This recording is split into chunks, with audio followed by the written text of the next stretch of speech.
ഇതാ ഇന്നൊരു പ്രത്യേക ബ്രേക്ക്ഫാസ്റ്റ് ഡിഷ് ഉണ്ടാക്കിയിരിക്കുകയാണ്. എന്നും ഈ അരി കൊണ്ടുള്ള ഇഡലിയും ദോശയും പുട്ടും ചപ്പാത്തിയും ഒക്കെ ഇല്ലയോ. അപ്പം കുട്ടികൾക്കൊന്നൊരു പ്രത്യേക ഡിഷായിട്ട് ഒരു പ്രോട്ടീൻസ് കൂടി കലർന്നോട്ടെന്ന് വിചാരിച്ചു. ഇത് ചെറുപയർ, അരിപ്പൊടി, ഏലക്ക,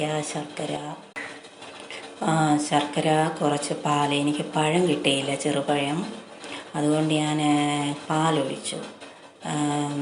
അധികം ഇങ്ങനെ കട്ടിയാകരുതല്ലോ, ഒന്ന് ഉരുട്ടിയെടുക്കാൻ പരുവം വേണ്ടേ, അതിന് കുറച്ച് പാൽ.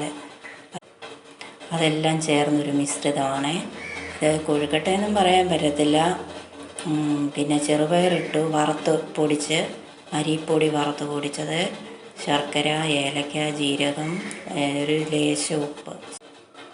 ചെറുപഴം കിട്ടിയില്ല, അതുകൊണ്ട് കുറച്ച് മിൽക്ക് ചേർത്തു. പശുവിൻ്റെ പാൽ ചേർത്തു. പാൽപ്പൊടിയല്ല, പാൽ. എല്ലാം കൂടെ ചേർത്തൊരു ബ്രേക്ക്ഫാസ്റ്റാണ് ഇന്നത്തെ. അപ്പോൾ ഓക്കെ.